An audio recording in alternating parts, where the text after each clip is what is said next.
And then they were alone, truly alone.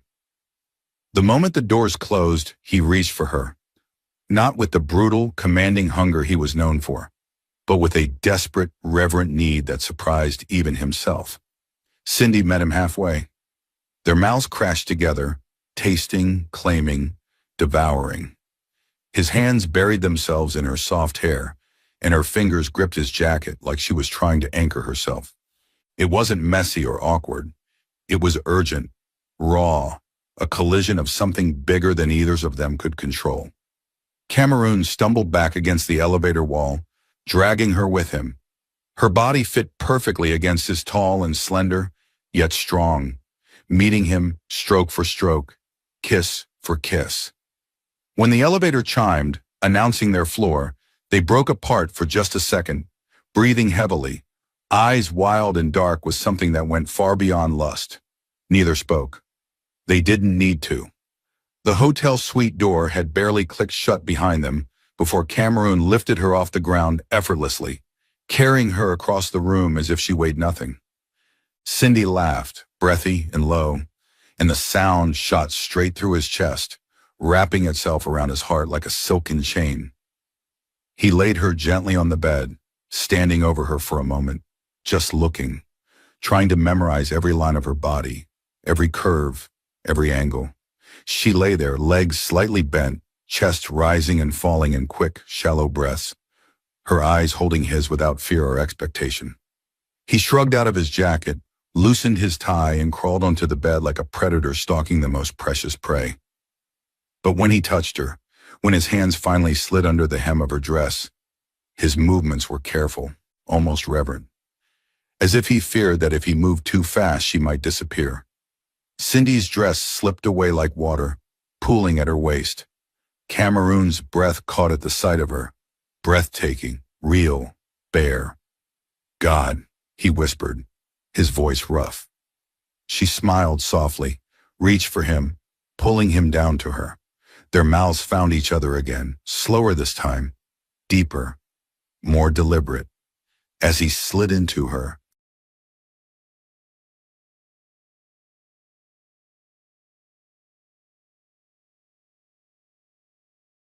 Cameroon Lincoln stared out of the tinted windows of his private car, the neon blur of Lagos nightlife sweeping past him in silent, indifferent flashes.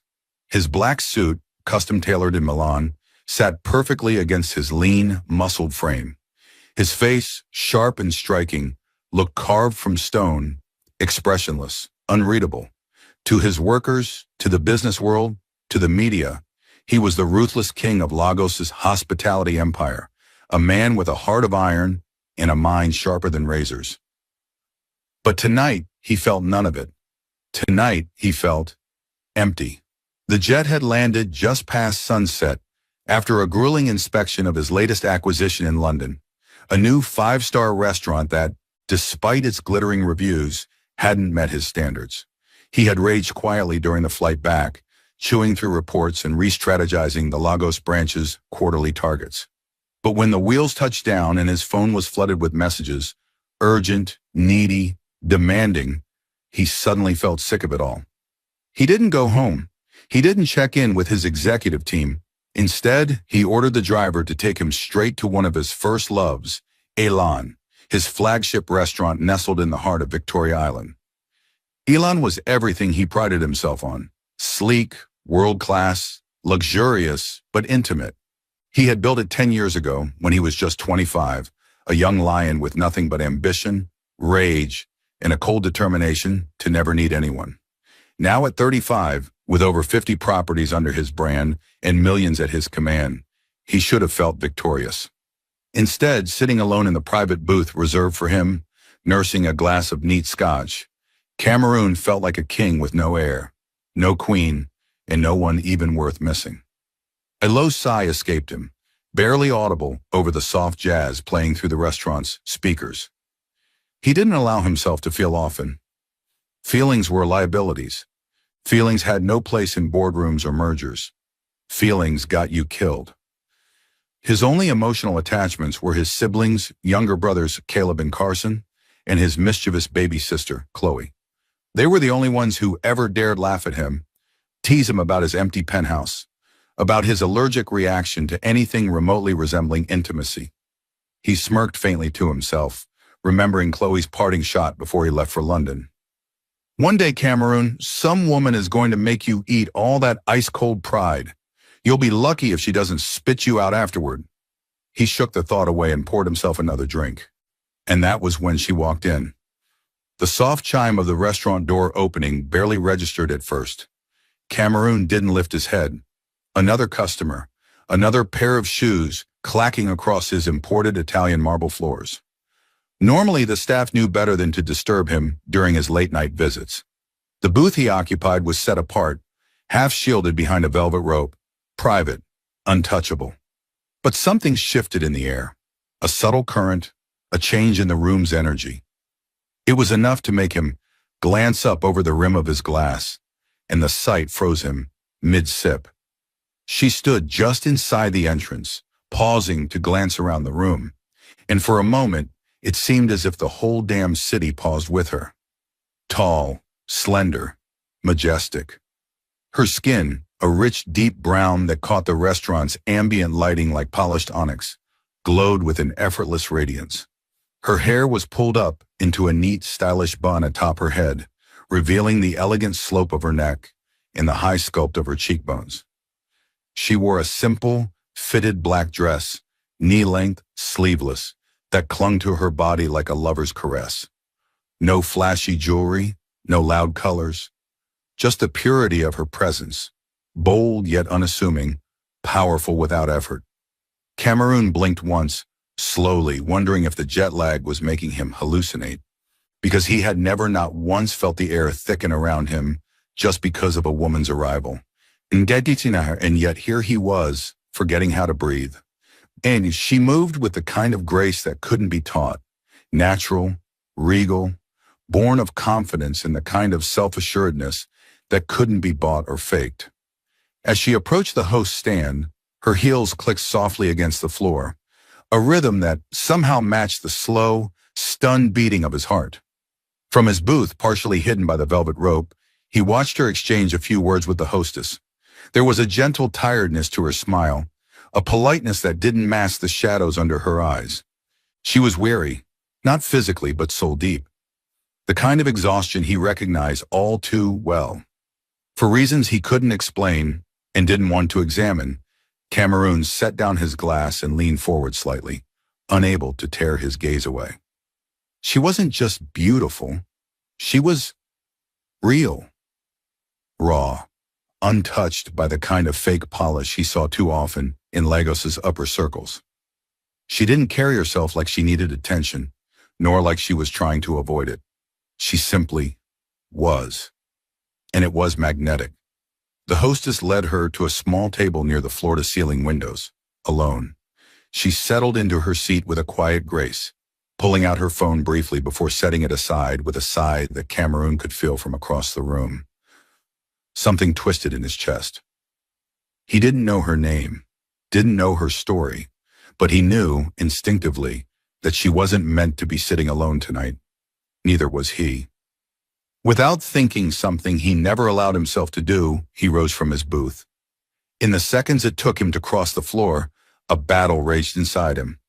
"What the hell are you doing, Lincoln? You don't chase. You don't approach. They come to you. They always come to you." But this time he didn't want to wait. This wasn't about ego. It wasn't even about desire, although every fiber of his being ached at the mere sight of her. It was about the simple, inescapable fact that somehow he already knew. If he didn't speak to her tonight, he would regret it for the rest of his life. She noticed him when he was halfway to her table. How could she not? A man like Cameroon Lincoln didn't blend into crowds, even in a sea of Lagos elite. Their eyes locked and the world around them ceased to exist. Up close, she was even more breathtaking. Long, curled lashes framed deep, dark eyes that seemed to see far more than he was comfortable revealing.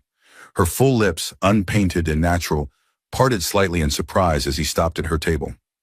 "Good evening," Cameroon said, his voice low, smooth, and for once without the hard edge it usually carried. She tilted her head slightly, assessing him with a calm curiosity that unnerved him more than any high-stakes negotiation ever had. "Good evening," she replied, her voice like warm velvet. Neither of them said anything for a moment. The tension between them stretched taut, shimmering, unspoken, but undeniable. "I hope I'm not disturbing your evening," Cameroon said, the words foreign on his tongue. Politeness, humility. Two things he rarely used and never needed. "You're not," she said simply, her eyes still steady on his. Another pause. Then, with a tiny, almost imperceptible smile that felt like a secret just between them, she gestured to the seat across from her. "Sit." It wasn't a request. It wasn't submission either. It was an invitation, an offering, a challenge. And Cameroon Lincoln, the man who bowed to no one, found himself obeying without hesitation. The conversation began awkwardly at first, small talk about the restaurant, the menu, the Lagos heat. But beneath their words, a current hummed, a slow electric awareness that deepened with every glance, every accidental brush of fingers over the table. She told him her name, Cindy Lawrence. He let his name slip out, reluctantly surprised when she didn't gasp or gush or pepper him with questions about his empire. If she recognized him, she didn't show it, and God, how refreshing that was. They spoke about travel, about food, about places they'd both dreamed of visiting but hadn't yet. Her laughter, low and musical, wrapped around him like a drug. Her intelligence, sharp but never abrasive, challenged him in ways few dared. Cameroon found himself smiling, genuinely smiling for the first time in months. And then the silences came. Not uncomfortable ones, but deep, heavy, loaded silences where nothing needed to be said because everything was already understood. It terrified him and thrilled him. For the first time in his life, Cameroon Lincoln felt something he couldn't name. A pull stronger than lust, deeper than attraction, more dangerous than either. He didn't want to own her. He didn't want to cage her. He wanted to know her, to strip her soul bare and memorize every scar, every dream, every broken and beautiful piece of her. By the time the restaurant closed, they were the last two left. The staff, trained to never rush their boss, discreetly vanished into the back. Cindy rose from her seat, graceful even in exhaustion. Her eyes met his once more, and in that moment, a silent agreement passed between them.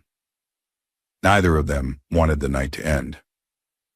Neither of them wanted to pretend this was anything less than what it was. A collision of two tired souls who, for once, had found something real. Without a word, Cameroon offered his hand, and without hesitation, Cindy placed her hand in his.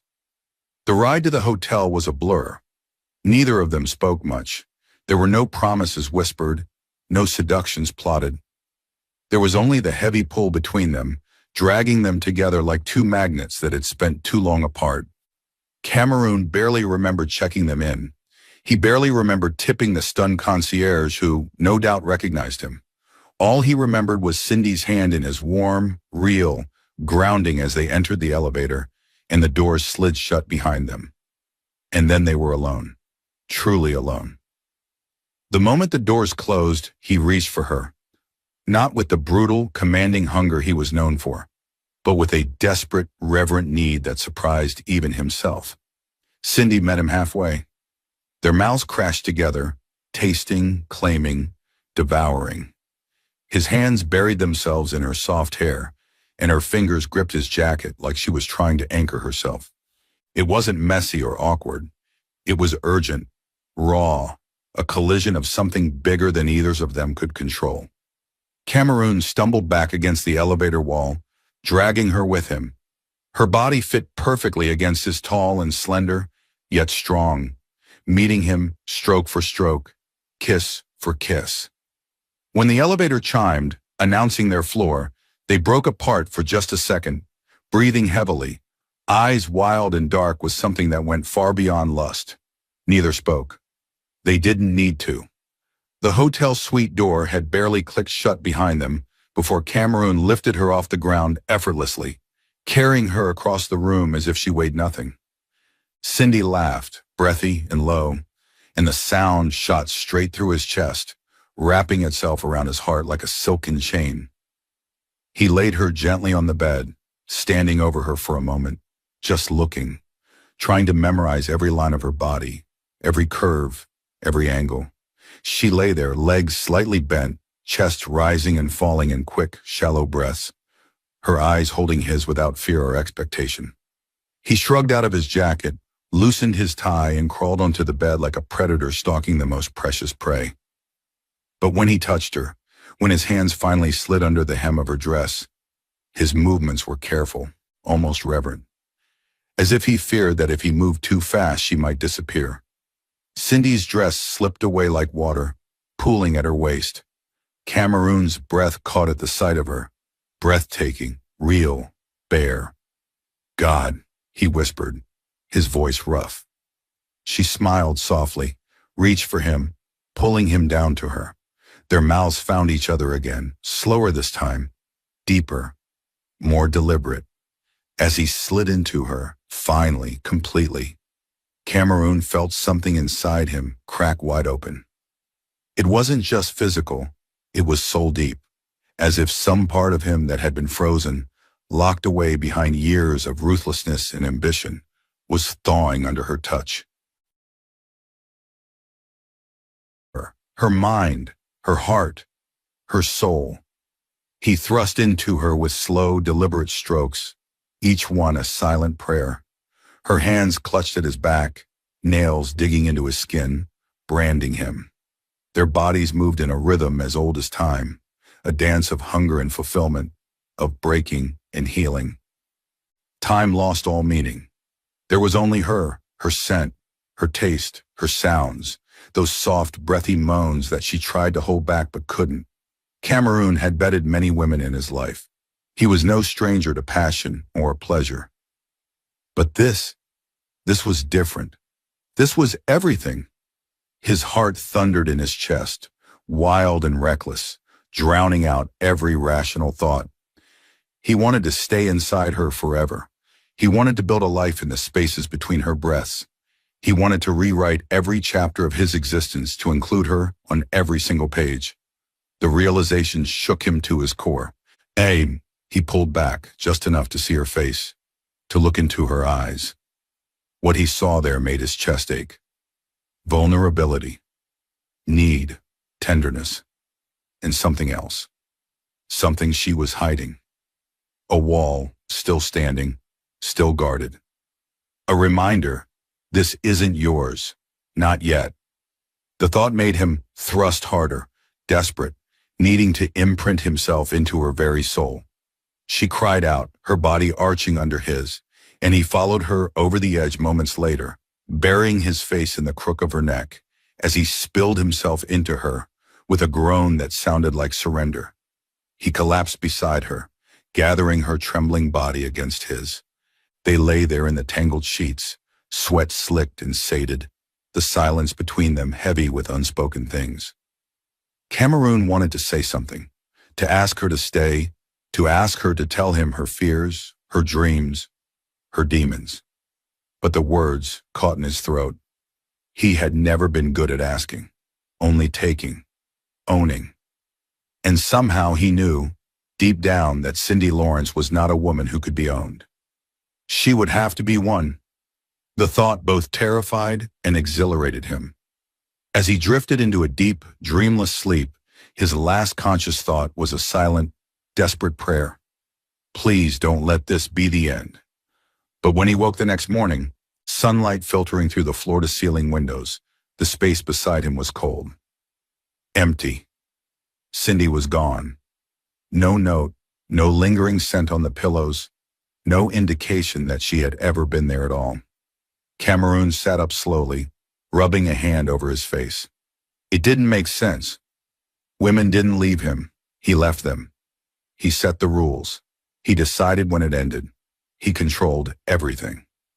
And yet, she had slipped away from him like smoke through his fingers. No goodbye, no second glance. She had taken what she needed and left him there alone, aching, stunned, beaten at his own damn game. A harsh, humorless laugh tore from his throat. It was absurd. It was maddening. It was intoxicating. Because now Cameroon Lincoln, the man who had never truly wanted anyone, wanted her more than he had ever wanted anything in his life. And he would have her, no matter what it took. The sun hung low over Lagos, casting molten gold across the skyline. From his penthouse suite at the top of the Lincoln Towers, Cameroon stood at the floor-to-ceiling windows, his arms crossed tightly over his chest. The city buzzed beneath him, cars honking, sirens wailing, life moving at its usual frantic pace. He felt none of it. He heard none of it. All he could feel was the gnawing emptiness inside him, a void he didn't know how to name, a hunger that had nothing to do with food or drink or power. It had been 2 days. 2 days since Cindy Lawrence had walked out of that hotel room without a backward glance. 2 days since she had left him, Cameroon Lincoln, the feared, the untouchable, lying alone and stripped of everything he thought he knew about himself. He hadn't touched a single deal or answered a single call since then. His executive team was in a quiet panic. Meetings were postponed, plans delayed. Even his assistant, who had survived 5 years of his icy moods, tiptoed around him like he was a ticking bomb. He didn't care. He couldn't bring himself to care. All he wanted, all he needed, was her. And the worst part was, she hadn't even tried to reach him. No message, no call, no desperate apology, no coy flirtation. Nothing. It was like she had erased him from her world without a second thought. The thought hollowed him out in a way he didn't know was possible. The mighty Cameroon Lincoln, who had built empires, crushed competitors, and commanded respect with a single look, had been forgotten by a woman he met once. How could one night mean everything to him and nothing to her? His fists clenched tightly by his sides, the veins in his forearms standing out in stark relief. He hated this, hated the weakness, hated the longing, but he hated the silence more. A sharp knock on his door jolted him out of his spiraling thoughts. He turned, already scowling, ready to bark at whoever dared disturb him. It was Chloe, and behind her, Caleb and Carson. His siblings stepped into the living room cautiously, exchanging quick, worried glances before facing him. "Cam, what's going on?" Chloe asked softly, stepping forward first, as always the fearless one. "You've been off-grid for 2 days," Caleb added, his brows furrowed. "Board members are calling us now." "We thought you were dead," Carson joked weakly, trying to lighten the mood. Cameroon said nothing, just turned back to the window, his silence heavier than any words could be. Chloe crossed the room and touched his arm gently. "Talk to us," she said. For a long moment, he didn't move, didn't speak. Because what the hell was he supposed to say? That the man they idolized, the brother who was supposed to be made of steel, was falling apart over a woman he barely knew? That for the first time in his life, he didn't feel powerful? That he felt abandoned? Cameroon swallowed hard, his throat burning. He had never been good at words, never been good at sharing anything except orders.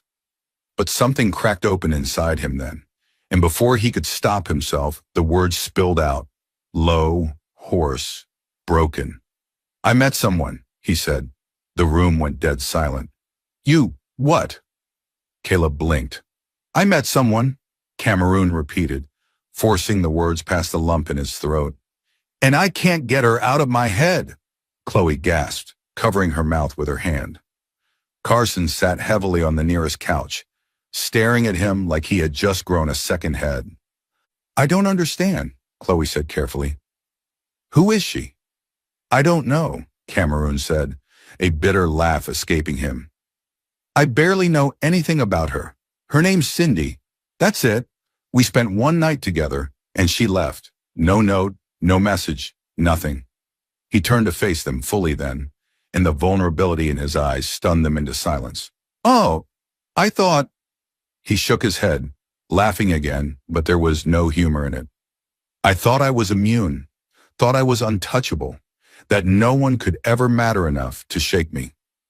He ran a hand through his hair, the first real sign of distress any of them had ever seen on him. "But she did," he said quietly. "She tore through everything I thought I was, without even trying, without even caring." He sank onto the armrest of the couch, leaning forward, elbows on his knees, head bowed. The siblings exchanged a look, a long, meaningful look that said everything. They had always known Cameroon was lonely. They had always teased him about it, thinking it was just a matter of time before he fell for someone. But they had never expected this. They had never seen their brother broken before. Chloe sat beside him, placing a hand on his back. "Cam," she said gently. "Maybe she's scared too. Maybe she left because she felt something just as strong." He shook his head. "No," he rasped. "She left because it didn't mean anything to her. Because she could." The pain in his voice was raw, unfiltered. It ripped through his siblings' hearts like a blade. "Maybe she's testing you," Caleb offered cautiously. "Maybe she's not like the others who throw themselves at you. Maybe she needs to know you'll fight for her." Cameroon looked up then, his eyes burning with something wild and fierce. "I would," he said fiercely. "I would fight the whole damn world for her." Silence fell again. "But she won't even let me," he whispered brokenly. "She won't even give me the chance." For hours they sat there, talking in circles, trying to make sense of it all. And for the first time in his life, Cameroon didn't hide. He didn't retreat behind sarcasm or anger. He let them see him, raw, bleeding, undone. By the time the city lights sparkled fully against the night sky, Cameroon stood again, feeling hollow but more determined than ever. "She's not done with me," he said quietly, more to himself than to them. Chloe squeezed his hand. "You're not done with her either." He shook his head slowly. "No," he said, his voice low, dark, fierce. "I'm just getting started." Cindy Lawrence thought she could walk away. She thought she could forget him. But Cameroon Lincoln had spent his entire life getting what he wanted. And he had never wanted anything, anyone, more than he wanted her. He would find her. He would show her that she wasn't just a one-night stand to him. She was everything he never knew he needed. And this time he wouldn't let her go. Ren sat alone at a small cafe a few blocks from the hotel, stirring her untouched cappuccino with mechanical motions. She was still wearing the simple black dress from last night, still felt the phantom press of Cameroon Lincoln's hands on her skin, still tasted the memory of him, fierce, raw, consuming in the hollow of her mouth. But she didn't allow herself to linger on it, didn't allow the ache in her chest to fester into anything more dangerous. Instead, she reminded herself over and over again of the rules she had carved into her bones. Never love, never stay, never hope. Hope was a disease. Love was a lie, and she had cured herself of both a long time ago. She pushed the cup away and stood up, pulling her jacket tighter around her shoulders as the early Lagos breeze whipped at her hair. Her heart was an iron fortress now, and she had every intention of keeping it that way. Last night had been a moment of weakness, an indulgence, a reminder that even a fortress needed maintenance now and then, and she had been too tired, too lonely, too raw not to let herself slip for just one night. That's all it had been. One night. No attachments. No regrets. She had gotten what she wanted needed from Cameroon Lincoln, and now she would move on, just like she always did. She didn't do second rounds. She didn't do lingering goodbyes. Next caller. That was the mantra she lived by now. But the truth, the ugly, burning truth, was that Cameroon had been different. Dangerously different. From the first moment she had looked into his eyes, those piercing, cold, haunted eyes, she had known he was a threat to her carefully controlled existence. He was everything she didn't allow herself to want anymore. Powerful, broken, intoxicating. Men like him had destroyed her before. She knew that kind of hunger. She had been the fool who believed in it, once believed that when a man looked at you like you were air and water and life itself, it meant something. But she had learned. Oh, she had learned. Years ago, there had been another man, beautiful lies wrapped in a beautiful face, who had taught her the cost of vulnerability. He had fed her promises.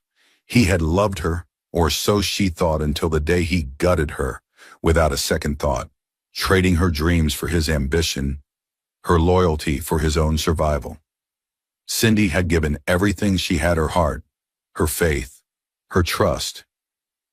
And he had used it, bled it dry, then tossed her aside like spoiled wine. It had taken her years to recover, years to rebuild herself from the ashes of what he had left behind. And when she finally stood again, she swore an oath to herself. Never again. Never again would she be that girl. Never again would she let anyone close enough to hurt her. Now she wielded her beauty like armor. Now she used men the way they had once used her, for pleasure, for validation, for fleeting warmth on cold nights. No promises, no lies, no love. Just bodies colliding and parting, no strings, no blood spilled. And she was fine with it. She was thriving with it, or so she told herself. As Cindy walked down the busy Lagos street, weaving through the morning crowd, she pushed all thoughts of Cameroon Lincoln out of her mind. She didn't need to wonder if he was thinking about her. Didn't need to replay the way he had touched her, like she was fragile and precious and infinite. It didn't matter, because she was not his to keep. She was not anyone's to keep. And she would not be foolish enough to let herself believe, even for a second, that he was any different from the rest. Meanwhile, across the city, in a skyscraper that kissed the clouds, Cameroon Lincoln sat in his penthouse, staring at a cup of untouched coffee growing cold in his hands. He hadn't moved for hours, hadn't checked his emails, hadn't returned a single call. His mind was a prison, and every wall had her name carved into it. Cindy. He had never known a woman who could vanish from his life so completely. Never known a woman who could reduce him to a restless, haunted wreck with just one night. Women clung, women begged. Women made themselves available, desperate to be chosen. But Cindy Lawrence, she had slipped away without even a goodbye. As if what they shared, that earth-shattering, soul-breaking connection, had meant nothing. The realization hit him harder than any corporate betrayal ever had. Oh, he had been prepared for everything, except this. He had been prepared for her to want too much, prepared for her to demand things he didn't know how to give, prepared for her to become clingy, messy, needy. He had not been prepared for her silence, for her distance. He had not been prepared to be forgotten. And the worst part, the part that chewed at his insides and burned through his chest, was that he couldn't even be angry at her. Because wasn't this exactly what he had done to others his entire life? Hadn't he taken what he wanted and moved on without a second thought? Hadn't he left others hollow and aching and confused? Wasn't this karma? It should have made him bitter, should have made him retreat back into his cold, ruthless shell. But it didn't. It made him want her more. That night, he sat with his siblings again, nursing a whiskey he barely tasted. "You're still thinking about her," Chloe said softly, her voice cutting through the low hum of the bar. Cameroon didn't deny it, didn't mock or brush it off like he usually would. He simply nodded. Caleb leaned in, his voice serious. "So what are you going to do?" Cameroon stared into his glass for a long moment before answering. "I'm going to find her," he said simply, "and I'm going to make her see." "See what?" Carson asked. Cameroon lifted his head, his eyes burning with something fierce and undeniable. "That I'm not like the ones who hurt her," he said quietly. "That I don't want her body. I want her." The weight of his words hung heavy in the air. It was the first time Cameroon Lincoln had ever admitted, out loud, that he wanted someone not for their usefulness, not for their compliance, but simply because he couldn't breathe without them. And somewhere deep inside him, he knew, winning Cindy Lawrence would not be about power, would not be about strategy. It would be about surrender. And for a man like Cameroon Lincoln, surrender was the hardest battle of all. But for her, he would fight it. For her, he would fight everything, even himself, Cameroon. Lincoln was not used to chasing. In his world, he was the prize. He was the sun that others orbited, the king everyone bowed to. If he wanted someone, he made it known. And they came running. Simple, predictable, until her. Until Cindy Lawrence. The first time he called, he told himself he was just checking in. A casual call, nothing desperate, nothing alarming. It went straight to voicemail. He didn't leave a message. The second time he told himself it was coincidence. He had something clever to say, something light, something that would make her laugh and remember how right they had been together. Straight to voicemail again. Still no message. The third time he caved, sent flowers a towering arrangement of lilies, orchids, and white roses with a simple note. Dinner? C. It came back the same evening, refused delivery. His driver handed him the unopened bouquet, like a funeral wreath. Cameroon stared at it, his face stone still, but inside something twisted, dark, and vicious. This had never happened to him before. Ever. He wasn't just being ignored. He was being rejected. Coldly, deliberately, publicly. And for reasons he couldn't explain, he didn't retreat like he normally would. He pursued harder. The next day, he tracked her down. It wasn't hard. He owned half the city after all. Cindy worked in the art district, managing a small but fiercely prestigious gallery on the island. It made sense, the elegance, the depth, the shadows he had seen in her eyes. He told himself he would just stop by, just see her, maybe catch her off guard, maybe remind her what she was walking away from. He parked himself at a cafe across the street from the gallery, dressed casually for once, dark jeans, a simple black t-shirt that still clung to his broad chest and hinted at the power coiled beneath his skin. He waited, and then he saw her.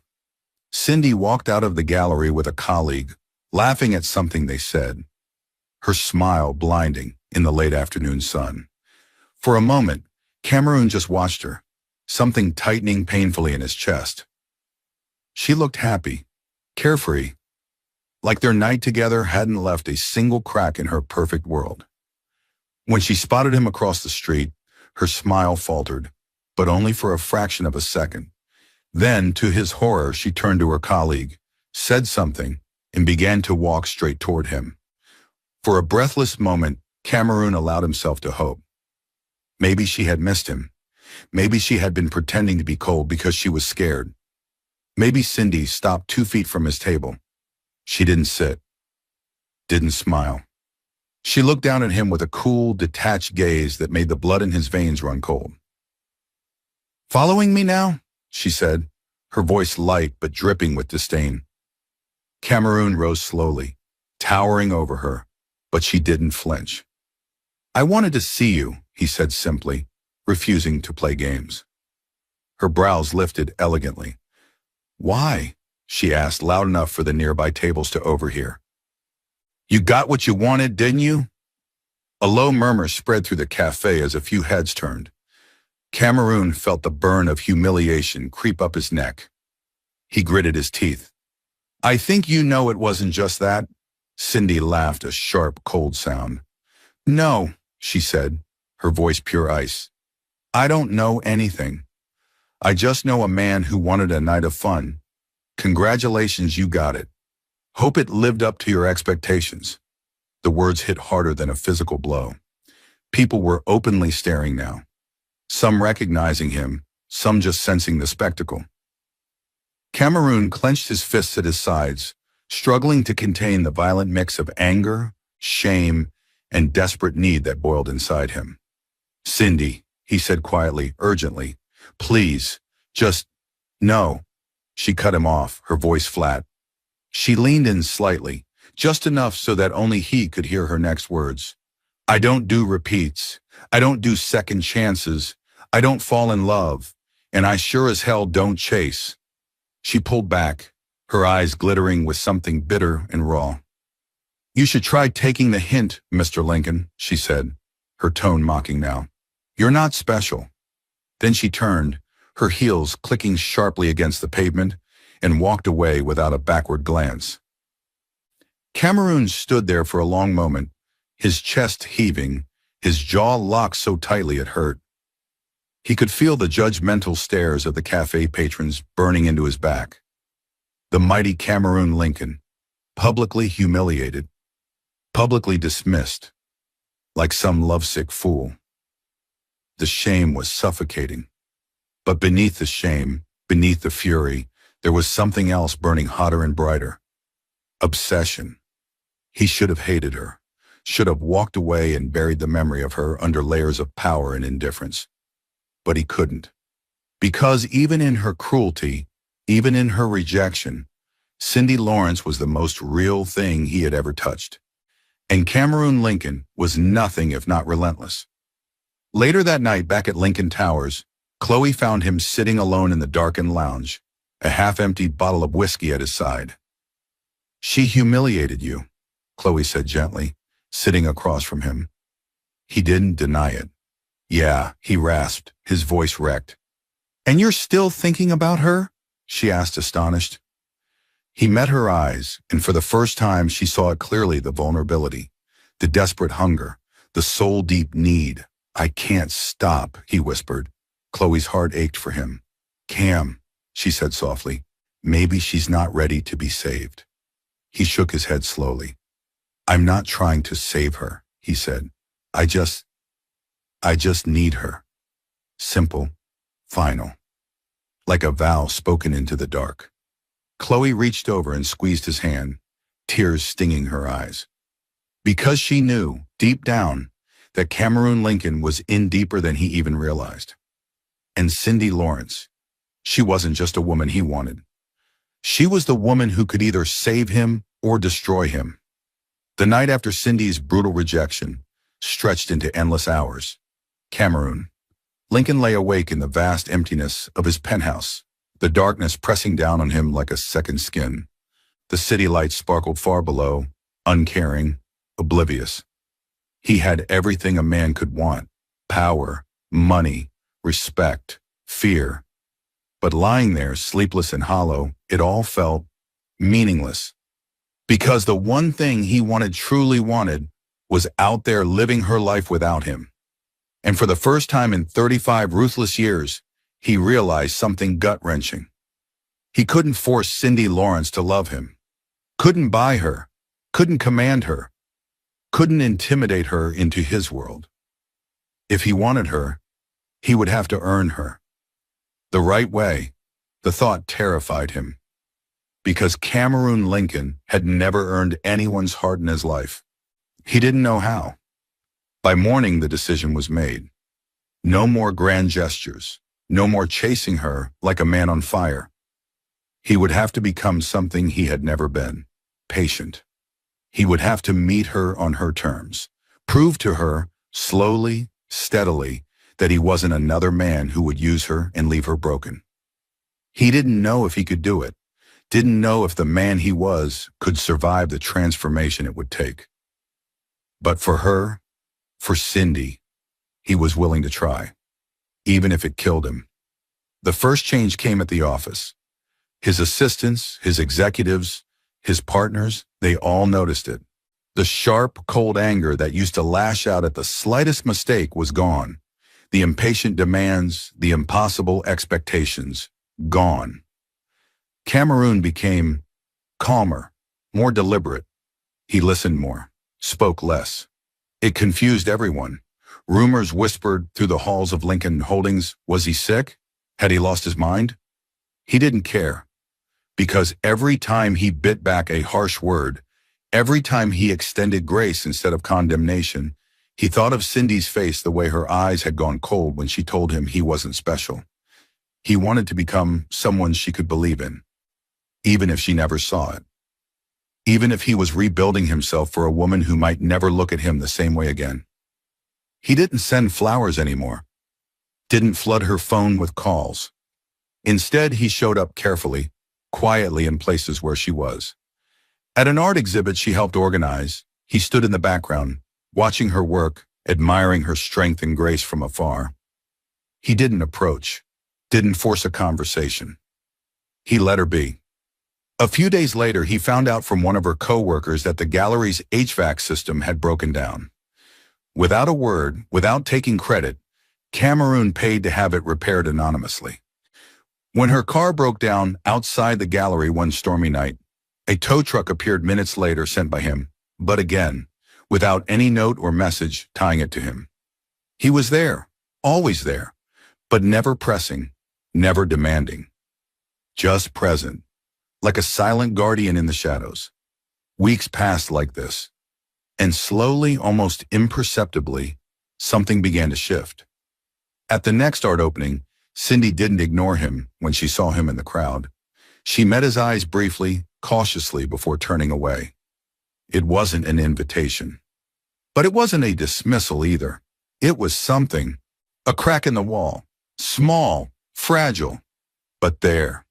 Cameroon clung to it like a drowning man clings to driftwood. One night after a long meeting with international investors, Cameroon found himself in his penthouse again, staring at the ceiling, bone deep, exhausted but unable to sleep. He thought of her, always her. What was she doing? Was she thinking of him? Did she remember the way they fit together so perfectly that night? Did she remember the way he touched her, like she was sacred? He squeezed his eyes shut against the ache. Maybe she had built walls because someone had hurt her beyond repair. Maybe she had taught herself that the only way to survive was to feel nothing. And here he was, crashing through her life like a wrecking ball, demanding things she had vowed never to give.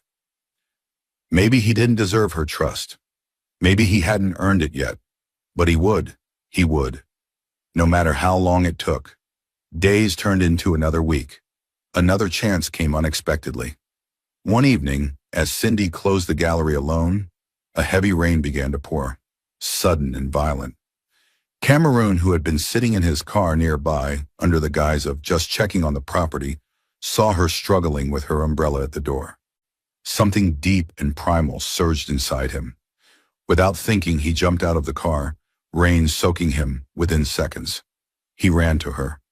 She didn't see him until he was right there, towering over her, shielding her with his own body as the rain battered down. Cindy froze. He could see it, the war inside her, the instinct to push him away, to run, to defend. But she didn't move. She just stared at him, rainwater sliding down her beautiful face, her chest rising and falling rapidly. "You're going to catch a cold," he said quietly, barely audible over the storm. A tiny, incredulous laugh escaped her lips. "You're insane," she said. He shrugged, rain dripping from his hair, his shirt plastered to his hard frame. "Maybe," he said softly, "but I'm not leaving." She stared at him for a long moment. Then without a word, she turned and unlocked the gallery door, stepping inside. And for the first time in weeks, she didn't slam it shut in his face. She left it open. An invitation. A test. He stepped through. Inside, the gallery was dim and warm. The sound of the rain pounding against the windows filled the silence between them. Cindy tossed her broken umbrella aside, turning to face him with folded arms. "Why are you doing this?" she asked, her voice trembling slightly. Cameroon took a slow step closer, careful not to spook her. "Because you're worth it," he said simply. She laughed again, but it wasn't mocking this time. It was broken, tired. "You don't know me," she said. "I know enough," he said fiercely. "I know you're strong and stubborn and scared. I know you're worth more than one night." He paused, his throat tight. "I know I've never felt like this about anyone. Not once, not ever." She shook her head, her eyes shiny. "You don't want me, Cameroon," she whispered. "You want the idea of me." "No," he said, stepping closer, his voice shaking now. "I want you, the real you, the damaged you, the guarded you, the you that doesn't believe anyone could ever stay." He was breathing hard now, the force of his confession ripping through him. "I'm not leaving," he said again, voice rough. "No matter how many times you push me away." The silence that followed was deafening. Cindy stared at him, her defenses crumbling and rebuilding themselves in the same breath. She didn't reach for him. She didn't fall into his arms, but she didn't throw him out either. She just whispered one broken, fragile sentence. I don't know how to trust you. And Cameron Lincoln, the man who had once thought trust was a weakness, felt something inside him break for good. Then let me earn it, he said softly. One day at a time, one breath at a time, as long as it takes. The storm raged outside, but inside the gallery, the storm between them began to still, just slightly. It wasn't a victory. It wasn't a happy ending. But it was a beginning. And sometimes beginnings were the hardest battles of all. Days blurred into nights, and slowly, almost painfully slowly, the distance between them began to shrink. It didn't happen in a rush of grand declarations or sudden forgiveness. It happened in moments. Small, trembling, precious moments that stitched themselves into something resembling trust. Cameron didn't press, didn't demand. He was just there. Constant, patient, solid as the earth beneath her feet. And Cindy, for the first time in what felt like forever, allowed herself to lean, just a little. It started with small talks.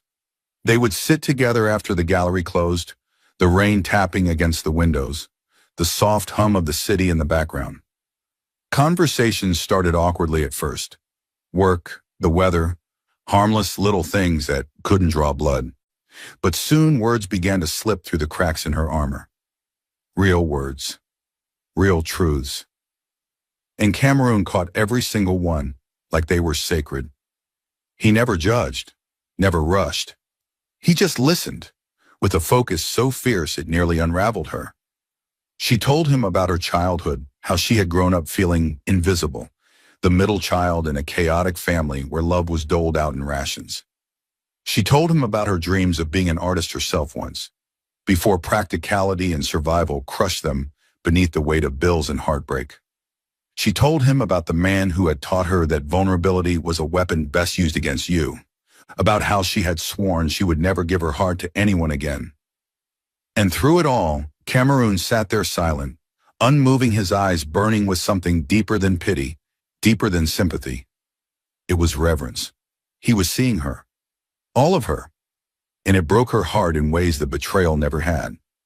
One night, weeks after their stormy encounter at the gallery, they sat on the rooftop above Lincoln Towers. The city sprawled out beneath them, glittering and alive, but up here it was just them and the stars. Cindy hugged her knees to her chest, the cool night breeze teasing strands of hair across her face. You know, she said softly, not looking at him, I used to dream of painting the sky. He turned his head, studying her profile. You still can, he said simply. She smiled faintly, bitterly. Dreams are for people who believe things get better. Cameron's chest ached at her words. Slowly he reached out, his fingers brushing against her knuckles lightly, asking for permission without words. She didn't pull away. Instead, she turned to look at him, and in the low light, he saw the tears she tried to blink away. I'm tired of hoping, she whispered. I'm tired of waiting for people to stay. He moved closer, slowly, reverently, like a man approaching something holy. Cindy, he said, his voice raw. I'm not leaving. You say that now, she said, her voice trembling. I'll say it tomorrow, he promised, and the next day, and every day after that. She stared at him, searching his face for a lie, a loophole, a weakness she could cling to and protect herself. But there was none. The arrogant, ruthless man she had met that first night, the man who moved through the world like a force of nature, untouchable, unstoppable, he was gone. In his place stood something she had never dared believe in. An angel made of flesh and blood and broken promises, who would fight the devil himself to keep her safe.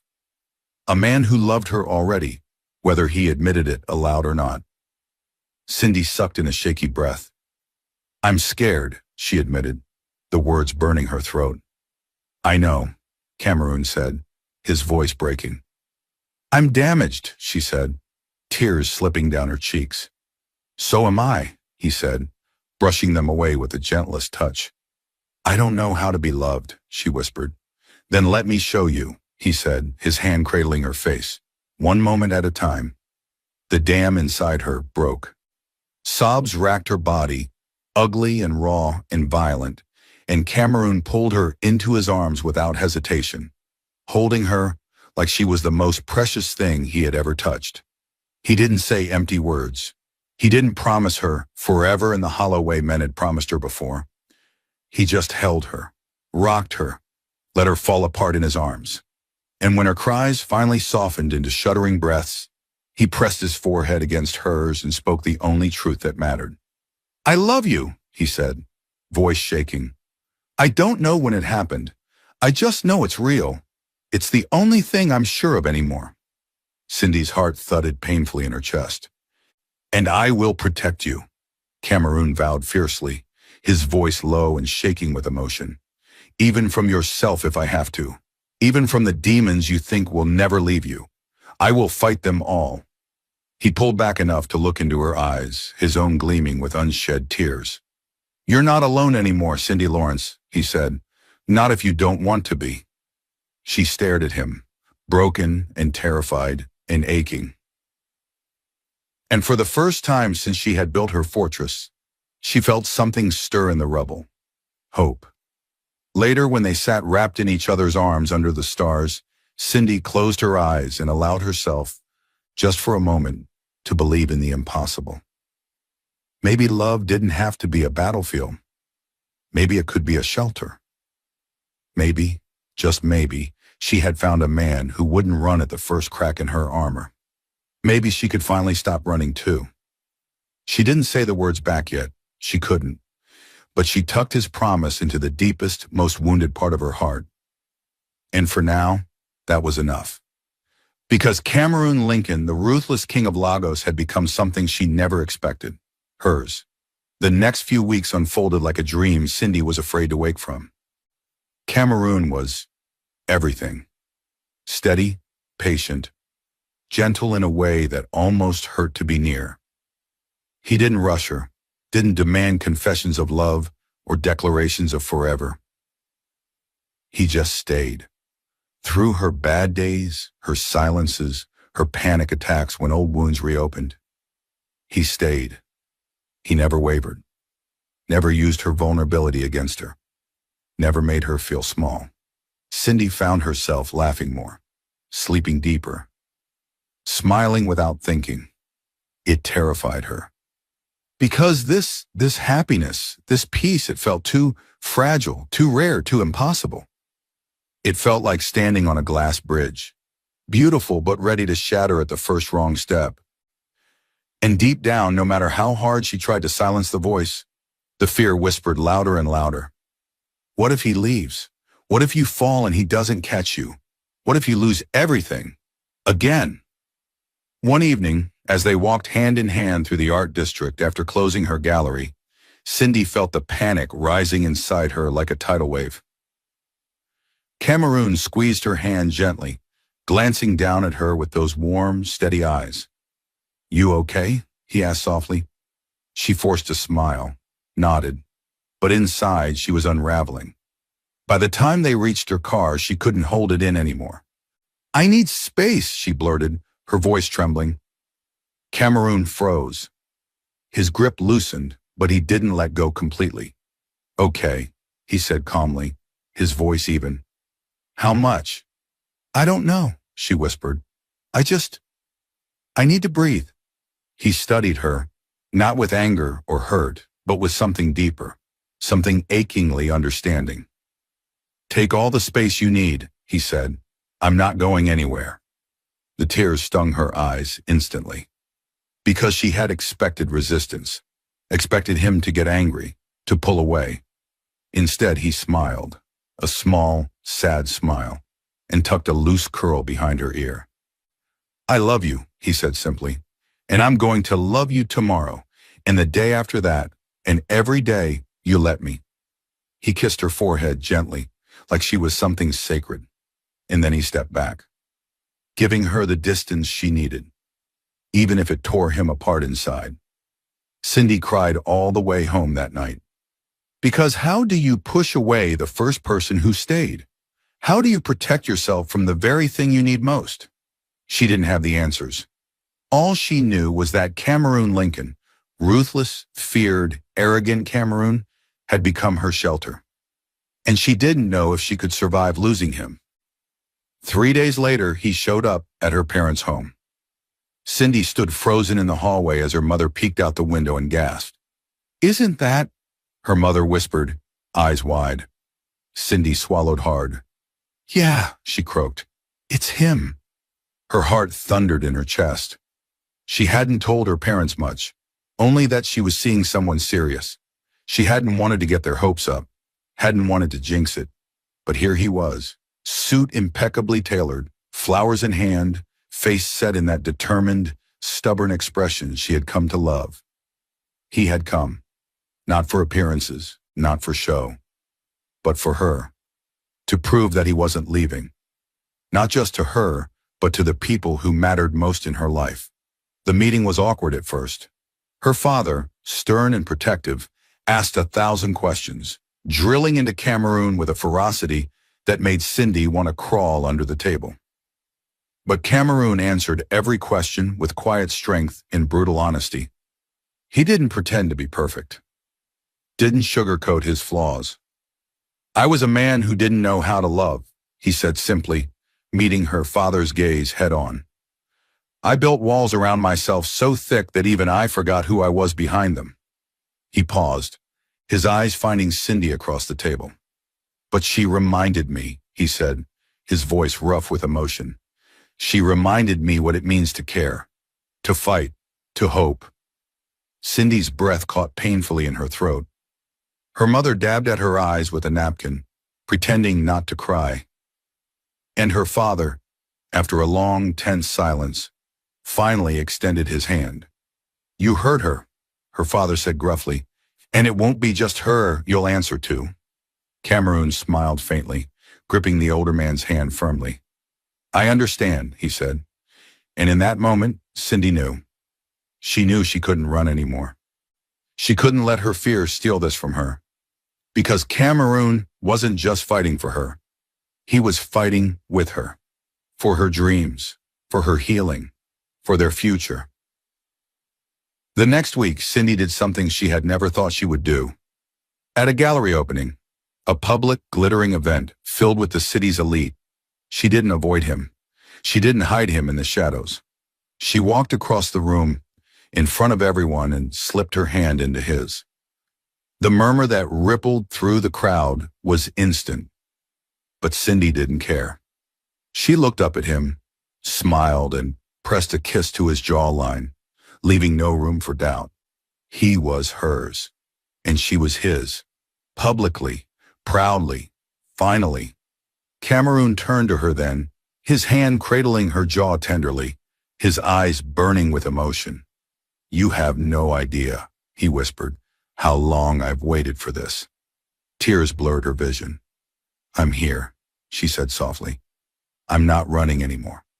He kissed her then, not hungrily, not possessively, but with a reverence that stole the breath from her lungs. A kiss that tasted like promises kept, like battles fought and won, like home. Later that night, tangled together in his bed, Cindy traced slow patterns across his chest, her voice sleepy but sure. "You scared me," she admitted. He kissed her temple, holding her closer. "You scared me too," he said. She laughed quietly. "Still scared?" He thought about it. "No," he said finally, "not anymore." Because for the first time in his life, Cameroon Lincoln wasn't standing alone in the storm. He was standing with her. And together they were unstoppable. 6 months later, the rainy season had ended, and Lagos gleamed under a brilliant sun, the air thick with the promise of new beginnings. At the heart of Victoria Island, the Lincoln Gallery, yes, her gallery now was hosting its first solo exhibition, and it was Cindy Lawrence's. Not as a manager, not as a background organizer, but as an artist. Her paintings bold, haunting, stunning, filled the walls, each one telling a story of resilience, survival, hope. The turnout was overwhelming. Critics, collectors, art lovers. The room buzzed with energy, with admiration. Cindy stood at the center of it all, radiant in a sleek, white silk dress that skimmed her body like a lover's touch. Her natural curls tumbled freely around her shoulders, her makeup soft but fierce, her smile brighter than the chandelier light above. And standing silently across the room, his eyes never leaving her, was Cameroon Lincoln, her king, her sanctuary, her greatest champion. He didn't hover. He didn't pull attention to himself. Tonight was hers, and he would not steal 1 inch of her spotlight. But the pride in his eyes, the sheer, uncontainable love was impossible to miss. It wrapped around Cindy like the warmest embrace. When their eyes finally met across the crowded gallery, she saw it there, as clear as if he had shouted it. "You are everything." And she smiled, because she finally believed it, finally believed him, finally believed herself. Later, after the gallery had emptied and the last glass of champagne had been poured, Cindy found him leaning casually against one of the marble columns, his tie loosened, his smile devastating. She walked straight into his arms, without hesitation, without fear. "Mr. Lincoln," she teased, tilting her head up to meet his gaze. "Are you impressed?" He grinned, wrapping his arms around her waist and pulling her flush against him. "Impressed isn't the word," he murmured against her mouth. "I'm in awe." She laughed, the sound soft and free and full of wonder. "Thank you," she whispered, cupping his face between her palms. "For what?" "For everything," she said. "For not giving up, for staying, for believing in me when I couldn't believe in myself." His eyes darkened with emotion. "I didn't do anything," he said, his voice rough. "You did all the hard work." She shook her head slowly, tears sparkling in her eyes. "You loved me," she said, "and that saved me." Cameroon kissed her, then slow and deep and reverent, tasting of gratitude, tasting of promises kept. When they finally pulled apart, he reached into his jacket pocket and pulled out a small black velvet box. Cindy's breath caught painfully in her chest. Her heart slammed against her ribs. He didn't drop to one knee. Not yet. He just pressed the box into her hands, his eyes burning into hers. "No pressure," he said, his voice unsteady. "No rush. Whenever you're ready. Whenever you want. But I want you to know you're my forever, whether you wear this today, tomorrow, or 10 years from now." Tears spilled freely down her cheeks now, unstoppable. She opened the box slowly, hands trembling. Inside, nestled in soft velvet, was a simple, stunning diamond ring, elegant and timeless. Just like her. Cindy looked up at him, her heart so full she could barely breathe. "I'm ready," she whispered. Cameroon's breath hitched. "You are?" She nodded, smiling through her tears. "I'm not running anymore," she said. "Not from you, not from this." He let out a choked laugh, pulling her into his arms so tightly she could feel the frantic pounding of his heart against her own. "I love you," he whispered fiercely into her hair. "I love you too," she said finally, fully without fear. And under the stars of Lagos, in the city that had once broken them both, they found something stronger than pain, stronger than fear, love, real, raw, forever.